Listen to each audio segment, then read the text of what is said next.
Henrique Martin, Luz inteiramente gasta por Deus, 1781-1812. Ajoelhado na praia da Índia, Henrique Martin derramava a alma perante o Mestre e orava: Amado Senhor, eu também andava no país longínquo. Minha vida ardia no pecado. Desejaste que eu me tornasse não mais um tição para espalhar a destruição, mas uma tocha brilhando por ti. Zacarias, capítulo 3, versículo 2. Eis-me aqui nas trevas mais densas, selvagens e opressivas do paganismo. Agora, Senhor, quero arder até me consumir inteiramente por ti. O intenso ardor daquele dia sempre motivou a vida desse moço. Diz-se que possuiu o nome mais heróico que adorna a história da Igreja da Inglaterra, desde os tempos da Rainha Elizabeth. Contudo, até entre seus patrícios, ele não é bem conhecido.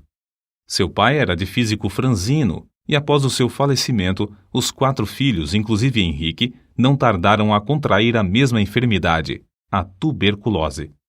Com a morte do pai, Henrique perdeu seu intenso gozo pela matemática e passou a se interessar grandemente pela leitura da Bíblia. Diplomou-se com mais honras do que todos da sua classe. O Espírito Santo, porém, falou à sua alma: Buscas grandes coisas para ti, não as busques. Acerca dos seus estudos, testificou: Alcancei o ponto mais alto que desejara, mas fiquei desapontado ao ver como tinha agarrado apenas uma sombra. Tinha por costume levantar-se cedo, de madrugada, e andar sozinho pelos campos para desfrutar de comunhão íntima com Deus. O resultado foi que abandonou para sempre o plano de ser advogado, um alvo que, até então, perseguia, porque não podia consentir em ser pobre pelo amor de Cristo. Ao ouvir um sermão sobre o estado perdido dos pagãos, resolveu dar a sua vida como missionário. Ao conhecer a vida abnegada do missionário Guilherme Carey e sua grande obra na Índia, sentiu-se dirigido a trabalhar no mesmo país.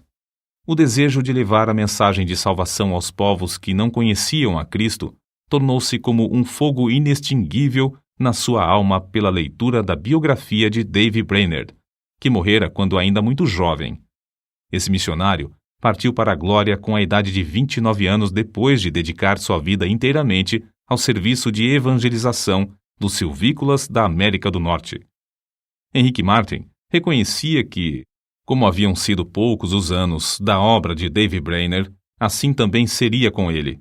Então, se acendeu nele a mesma paixão de gastar-se inteiramente por Cristo no breve espaço de tempo que lhe restava. Seus sermões não consistiam em palavras de sabedoria humana, mas sempre se dirigia ao povo como um moribundo pregando aos moribundos. Havia um grande embaraço para Henrique Martin. A mãe de sua noiva, Lydia Grenfell, não consentiria que se casassem caso ele insistisse em levá-la para o estrangeiro. Henrique amava Lydia, e o seu maior desejo terrestre era estabelecer um lar e trabalhar junto com ela na seara do Senhor. Acerca disto, ele escreveu no seu diário: Continuei 1 hora a mais em oração, lutando contra o que me ligava. Cada vez que estava perto de ganhar a vitória, o coração voltava para o seu ídolo. Finalmente, deitei-me sentindo grande mágoa. Então, lembrou-se de Dave Brainerd, o qual negava a si mesmo todos os confortos da civilização. Andava grandes distâncias sozinho na floresta, passava dias com fome e, depois de assim se esforçar por 5 anos, voltou para falecer tuberculoso nos braços da sua noiva, Jerusa, filha de Jonatas Edwards. Por fim, Henrique Martin também ganhou a vitória, obedecendo a chamada para sacrificar-se em prol da salvação dos perdidos. Ao embarcar para a Índia, em 1805, escreveu: Se eu viver ou morrer, que Cristo seja magnificado pela colheita de multidões para ele. A bordo do navio, ao afastar-se da sua pátria, Henrique Martin chorou como uma criança. Contudo, nada podia desviá-lo da sua firme resolução de seguir a direção divina. Ele era um tição arrebatado do fogo, e repentinamente dizia: Que eu seja uma chama de fogo no serviço divino. Depois de 9 longos meses a bordo, e quando já se achava perto do seu destino, passou um dia inteiro em jejum e oração. Sentia quão grande era o sacrifício da cruz e como era igualmente grande a sua responsabilidade para com os perdidos na idolatria da Índia. Continuava a repetir: Tenho posto vigias sobre os teus muros, ó Jerusalém. Eles não se calarão jamais, em todo o dia, nem em toda a noite. Não descanseis vós os que fazeis lembrar a Jeová, e não lhe deis a ele descanso, até que estabeleça, e até que ponha a Jerusalém por objeto de louvor na terra. Isaías capítulo 62, versículo 6. A chegada de Henrique Martyn à Índia, no mês de abril de 1806, foi também em resposta à oração de outros. A necessidade era tão grande nesse país que os poucos obreiros concordaram em se reunir em Calcutá de 8 em 8 dias para pedir a Deus que enviasse um homem cheio do Espírito Santo e poder à Índia. Martyn, logo ao desembarcar, foi recebido alegremente por eles como resposta às orações. É difícil imaginar o horror das trevas em que vivia esse povo, entre o qual Martyn se achava. Um dia, perto do lugar onde se hospedara, ouviu uma música e viu a fumaça de uma das piras fúnebres de que ouvira falar antes de sair da Inglaterra. As chamas já começavam a subir do lugar onde uma viúva se achava sentada ao lado do cadáver de seu marido morto. Martyn, indignado, esforçou-se, mas não pôde conseguir salvar a pobre vítima. Em outra ocasião, foi atraído pelo ruído do símbolo a um lugar onde o povo fazia culto aos demônios. As pessoas ali reunidas se prostravam perante o ídolo, obra das suas próprias mãos, a quem adoravam e temiam. Martyn sentia-se mesmo na vizinhança do inferno. Cercado de tais cenas, ele se aplicava mais e mais, sem se cansar, dia após dia, a aprender a língua. Não desanimava com a falta de fruto da sua pregação, reconhecendo ser de maior importância traduzir as Escrituras e colocá-las nas mãos do povo. Com esse alvo, perseverava cuidadosamente no trabalho de tradução, aperfeiçoando a obra pouco a pouco e parando de vez em quando para pedir o auxílio de Deus. Extraído de um dos seus sermões, conservados no Museu Britânico, o próximo texto denota como a sua alma ardia no firme propósito de dar a Bíblia ao povo. Pensai na situação triste do moribundo, que apenas conhece bastante da eternidade para temer a morte, mas não conhece bastante do Salvador para olhar o futuro com esperança.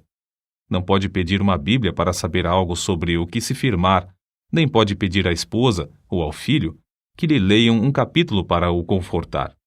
A Bíblia, é um tesouro que eles nunca possuíram. Vós que tendes um coração para sentir a miséria do próximo, vós que sabeis como a agonia de espírito é mais que qualquer sofrimento do corpo, vós que sabeis que vem o dia em que tendes de morrer. Dai-lhes aquilo que lhes será um conforto na hora da morte.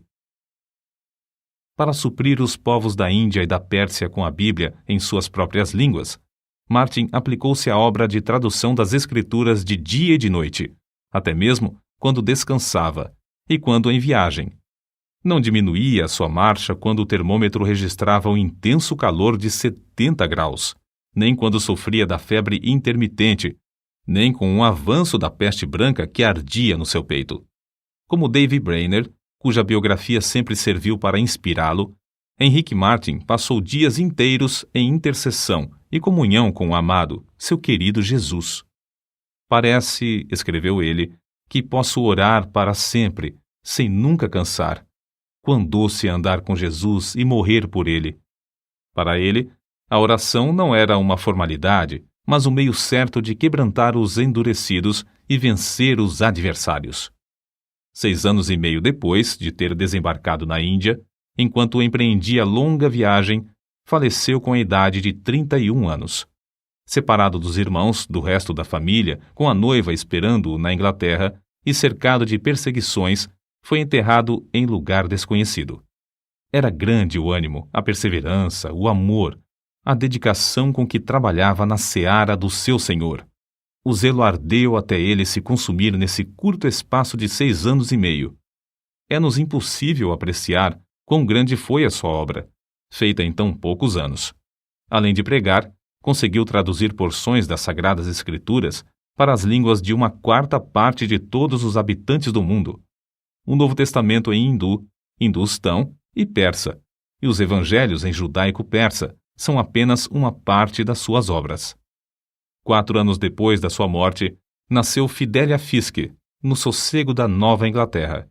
Quando ainda aluna na escola, leu a biografia de Henrique Martin. Andou 45 quilômetros de noite, sob violenta tempestade de neve, para pedir à sua mãe que a deixasse ir pregar o evangelho às mulheres persas. Ao chegar à Pérsia, reuniu muitas mulheres e lhes contou sobre o amor de Jesus, até que o avivamento em Oromiar tornou-se outro Pentecostes. Se Henrique Martin, que entregou tudo para o serviço do Rei dos Reis, pudesse visitar a Índia e a Pérsia hoje, que grande obra encontraria! Obra feita por tão grande número de fiéis filhos de Deus, nos quais ardeu o mesmo fogo pela simples leitura da biografia desse pioneiro.